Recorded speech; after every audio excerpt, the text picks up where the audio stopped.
Bem-vindos ao Global Management Challenge. O Global Management Challenge é uma iniciativa portuguesa lançada em 1980 pela STG, Simuladores em Modelos de Gestão, e pelo Jornal Expresso. A primeira edição foi um enorme sucesso, o que levou rapidamente à sua expansão para outros mercados. Anualmente, milhares de quadros de empresas e estudantes universitários ambicionam conquistar o título de melhor equipa nacional para assim poderem disputar o título mundial. Atualmente, o Global Management Challenge está presente em mais de 30 países nos 5 continentes, sendo considerada a maior competição de estratégia e gestão do mundo. Pretendemos com esta apresentação explicar como funciona o Global Management Challenge. Todas estas informações estão disponíveis no manual da competição.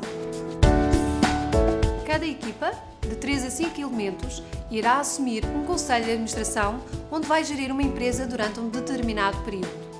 Para isso, vai analisar o passado recente da empresa para depois delinear uma estratégia. Delineada a estratégia, são tomadas decisões nas diversas áreas da empresa: marketing, recursos humanos, finanças e produção. Por fim, têm de analisar os resultados obtidos, tendo em conta a concorrência e a situação económica do mercado, com o objetivo de obter os melhores resultados para a empresa face à concorrência. Note que a simulação é interativa, ou seja, as decisões de uma equipa influenciam as decisões das equipas concorrentes. Ao assumir este desafio, os participantes desenvolvem as suas competências nas áreas da gestão e da estratégia, adquirindo uma visão global do funcionamento de uma empresa e alargando o conhecimento nas diversas áreas, permitindo compreender melhor a interação entre as mesmas, percebendo o impacto que uma decisão tem no todo da organização. Os participantes também desenvolvem competências comportamentais como a tomada de decisão, a comunicação, a liderança e o trabalho em equipa. Por isso, utilizando o simulador, têm a oportunidade de experimentar tomar decisões arriscadas num ambiente competitivo e de constante mudança, sem terem consequências reais. Na primeira parte da apresentação, vamos explicar como funciona o ciclo da competição, ou seja, como tudo se processa. Faremos uma breve explicação do funcionamento de cada área da empresa: o marketing, a produção, os recursos humanos e as finanças. Ao participar, cada equipa recebe toda a informação necessária para a competição: o manual do simulador que explica a organização e funcionamento da empresa e o histórico da empresa que reflete a sua situação nos últimos 5 trimestres. O primeiro momento do ciclo da competição é a leitura e análise do manual e do histórico da empresa. Deverá ser realizado individualmente, depois em equipa. No segundo momento, e após a definição da estratégia, é necessário submeter as decisões que envolvem as várias áreas. O terceiro momento decorre após a submissão das decisões com a realização do processamento dos dados no simulador. O quarto momento acontece quando são disponibilizados os relatórios de gestão que refletem o impacto das decisões tomadas, tendo em conta a concorrência e a situação económica do mercado. Com a análise do relatório de gestão, poderá ser necessário reajustar a estratégia para o próximo trimestre. Este ciclo repete-se para os 5 trimestres em que vão gerir a empresa. Cada trimestre equivale a uma tomada de decisão. A simulação está organizada em trimestres. Atenção que não existe este trimestre, ou seja, estão no momento imaginário a analisar o relatório de gestão do último trimestre e a tomar decisões para o próximo. A partir do momento em que é disponibilizado o novo relatório de gestão, esse relatório é referente ao último trimestre. Há decisões que têm impacto no próximo trimestre e decisões que têm impacto nos trimestres seguintes, exatamente como na vida real. Por exemplo, é necessário reforçar a capacidade produtiva da fábrica. Uma das possibilidades é a compra de máquinas. Esta é uma decisão importante, pois reflete um grande investimento para a vossa empresa. A máquina só estará a funcionar no trimestre a seguir ao próximo.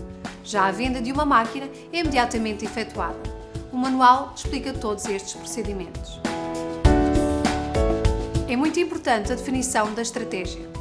A estratégia é implementada através de 75 decisões que envolvem o investimento em publicidade, a definição de preços, a distribuição e qualidade dos produtos, a subcontratação de componentes, a política de gestão dos agentes e distribuidores, as operações na produção, por exemplo, número de turnos ou compra de matéria-prima, o investimento no website, a política de recursos humanos, por exemplo, recrutamento, salários ou formação, as finanças, por exemplo, emissão e recompra de ações, atribuição de dividendos ou empréstimos, e informações da concorrência, por exemplo, cotas de mercado e a opinião dos consumidores face aos produtos. A estratégia deverá ser definida para os próximos 5 trimestres que vão gerir a empresa e não somente para o próximo. O objetivo é a empresa conseguir alcançar o primeiro lugar no final da simulação. Reforçamos que é necessária prudência no possível reajuste da estratégia. Após a análise e definição da estratégia, chega o momento de submeter a folha de decisões. Cada tomada de decisão, em cada trimestre, envolve, como já foi referido, 75 decisões referentes às várias áreas da empresa. Até a data e hora limite de submissão da folha de decisões, estas podem ser alteradas. O relatório de gestão está organizado em 4 folhas em Excel. Na primeira folha, pode visualizar as decisões que foram submetidas. Na segunda folha, podem analisar o impacto dessas decisões nas seguintes áreas: produção, recursos humanos, agentes e distribuidores, transportes, pegada de carbono, produtos, encomendas, vendas, inventário, melhoramentos, serviço de garantia e subcontratação de componentes. Na terceira folha, encontram as informações financeiras da atividade da vossa empresa, despesas administrativas, demonstração de resultados, balanço e fluxos de caixa. Na quarta folha está disponível informação económica, alguns dados sobre a produção, um business report com extratos de informação geral extraídos da imprensa financeira, que ajudam a prever as tendências económicas e a precaver-se contra situações futuras, o posicionamento da vossa empresa no mercado e informações sobre a concorrência, algumas gratuitas e outras mediante pagamento. Quantos produtos vamos produzir? Em que mercados vamos distribuir? Devemos investir mais em investigação e desenvolvimento? Estamos a ser competitivos? O que é que a concorrência está a fazer? Estas são algumas das questões que vão surgir quando estiverem reunidos em Conselho de Administração, sobre as quais têm de decidir. Em relação à empresa que vão gerir, está organizada em 4 grandes áreas: o marketing, a produção, os recursos humanos e as finanças. A vossa equipa tem a responsabilidade de gerir da melhor forma todas estas áreas. Outro aspecto muito importante é decidir se pretendem formar um comitê alargado e tomar decisões em conjunto ou delegar áreas de responsabilidade a cada elemento da equipa. É uma decisão que terá muito impacto no sucesso da empresa. A empresa pode produzir até 3 produtos e comercializá-los em 3 mercados: União Europeia, NAFTA e Internet. Não existe uma definição específica dos produtos. São 3 produtos de consumo duradouro, diferentes mas relacionados entre si e considerados pelos consumidores como desejáveis. Nos vários mercados, são os agentes e distribuidores que vendem o produto ao consumidor final. É uma decisão da equipa produzir os 3 produtos e, da mesma forma, estar a comercializá-los nos 3 mercados. Atenção que a decisão de deixar de produzir um produto ou abandonar o mercado e voltar atrás com essa decisão poderá não ser recomendável. Na empresa, existe um departamento muito importante, o Departamento de Investigação e Desenvolvimento. De acordo com o investimento, este departamento irá reportar no relatório de gestão melhoramentos para os produtos, pequeno ou grande. Não é necessariamente imediato que ao investir neste departamento seja logo reportado melhoramentos para os produtos. E neste caso, será reportado nenhum. Se não forem anunciados melhoramentos para os produtos, poderá significar que o valor que está a ser investido não é o adequado. Se for anunciado um pequeno melhoramento, este é introduzido automaticamente. Se for anunciado um grande melhoramento, poderá ser logo introduzido ou decidir introduzi-lo mais tarde. Os melhoramentos são anunciados apenas uma vez e, se não forem introduzidos, ficam em carteira. Ao introduzir um grande melhoramento, o inventário ficará obsoleto e é automaticamente saldado a um preço mais baixo. Caso não introduza os melhoramentos, note que a concorrência pode introduzi-los, ganhando vantagem competitiva no mercado. O Departamento de Marketing é responsável pela criação da procura para os produtos e pela sua venda. No relatório de gestão, têm dados económicos, por exemplo, o PIB, que indica a tendência da economia, a taxa de desemprego e a taxa de câmbio. Salientamos que a procura dos produtos é sazonal, sendo expectável que no último trimestre do ano aumente a procura dos produtos. Recordamos que a simulação é interativa, ou seja, as decisões tomadas influenciam as decisões das outras equipas e, Por isso, é muito importante estar atento à concorrência. Atenção à lei do rendimento crescente, ou seja, o nosso esforço nem sempre é proporcional aos resultados obtidos.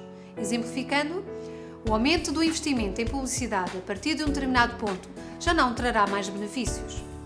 Outro exemplo, o aumento das comissões dos agentes e distribuidores também chegará a um ponto que não irá trazer mais vendas. Ou seja, existe um ponto ótimo entre todas estas decisões. No Business Report são anunciados acontecimentos mundiais que influenciam o mercado no seu todo e que podem ter um impacto muito relevante no desempenho da empresa. Após a análise do histórico, é necessário efetuar uma previsão das encomendas.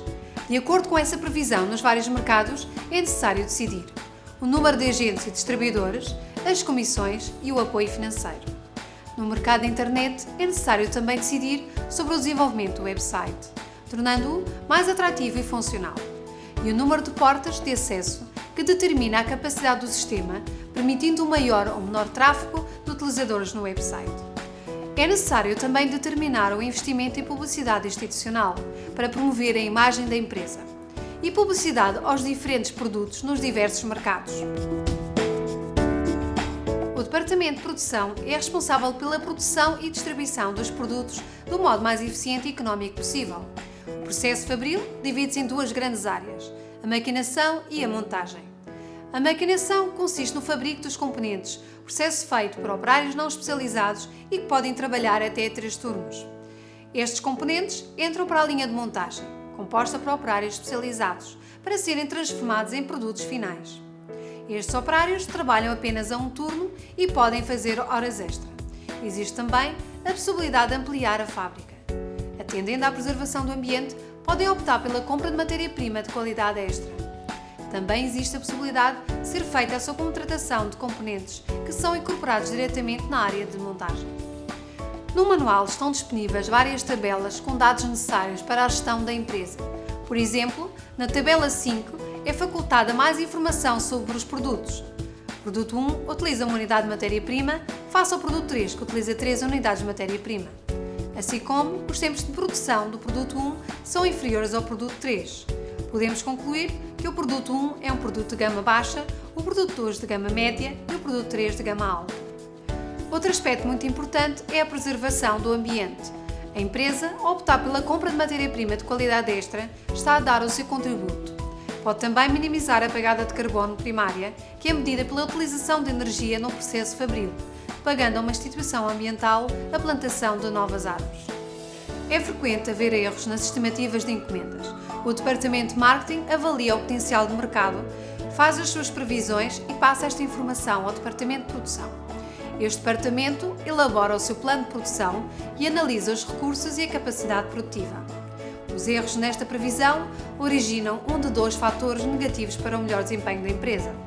Encomendas em atraso, ou seja, os clientes pretendem comprar o produto e não está disponível, ou a empresa fica com o inventário. Ambos os cenários são prejudiciais para a empresa. O Departamento dos Recursos Humanos é responsável por assegurar a mão de obra suficiente e que esta seja eficiente e esteja motivada. Existem fatores que provocam instabilidade aos colaboradores. Um dos principais fatores é o vencimento médio líquido. Na folha de decisões, tem de decidir o salário-hora. No entanto, o mais importante é o vencimento médio líquido recebido no final do trimestre e não o salário-hora mais elevado. Outro fator importante são as horas extra. Em excesso, podem trazer consequências negativas aos colaboradores e à empresa. Os colaboradores valorizam o facto da empresa comercializar produtos de qualidade. Se a empresa não aposta na formação e despede colaboradores, estes são alguns dos fatores que condicionam o recrutamento, o absentismo e uma possível greve, que, quando anunciada, é irreversível. Como alternativa ao recrutamento direto, é possível formar operários não especializados desempregados para integrarem a empresa como operários especializados. Esta formação está limitada a 9 operários por trimestre. Tem um custo mais elevado comparado com o recrutamento direto, mas garante que estes operários vão trabalhar na empresa no próximo trimestre. O Departamento Financeiro é responsável por assegurar que os fundos da empresa são geridos eficientemente e de acordo com a estratégia da empresa. As atividades da empresa estão sujeitas aos riscos próprios de vários acontecimentos aleatórios que podem afetar o seu normal funcionamento, Desta forma, podem optar por um dos 4 planos de seguros que mais se adequam às necessidades da empresa e que podem cobrir situações tais como acidentes de trabalho e doença, ativo não corrente, inventário de produtos e matéria-prima. Também podem optar por não ter plano de seguros. Na tabela 22 está disponível informação sobre os vários planos de seguros. A empresa pode recorrer a financiamentos obtidos, a empréstimos a médio prazo que não podem ser amortizados durante o período da simulação. Se a empresa precisar de mais fundos do que os permitidos pelo limite dos financiamentos obtidos, o banco continuará a financiar a empresa, mas sem garantia por meio de financiamentos obtidos não autorizados. Nesta simulação, continuarão a ser concedidos empréstimos à empresa, embora em circunstâncias normais fosse considerada insolvente, permitindo à empresa continuar a sua atividade até ao final da simulação. Cada equipa gera a empresa com o objetivo de obter o melhor desempenho do investimento no fim da simulação. O desempenho do investimento avalia o retorno do investimento para os respectivos investidores, não só pelo valor das ações, mas também depois de considerar a emissão e recompra de ações e os dividendos recebidos. Qualquer decisão de emissão ou recompra de ações terá impacto na cotação das mesmas. Os fundos gerados por uma emissão de ações serão vistos como auxiliares de expansão ou retores de empréstimos dispendiosos. As recompras serão vistas como um modo de utilizar fundos em excesso para aumentar os dividendos por ação. É de salientar que a cotação da ação, fator muito importante na avaliação da empresa, é um conceito prospectivo, refletindo o desempenho da empresa no futuro. É muito importante referir que a empresa continua a sua atividade após a última decisão. Alertamos para os erros de digitação na introdução na folha de decisões. Por último, queremos referir que a equipa vencedora da final nacional representa o país na final internacional do Global Management Challenge, defrontando as equipas vencedoras dos outros países participantes. A organização deseja boa sorte para a vossa equipa.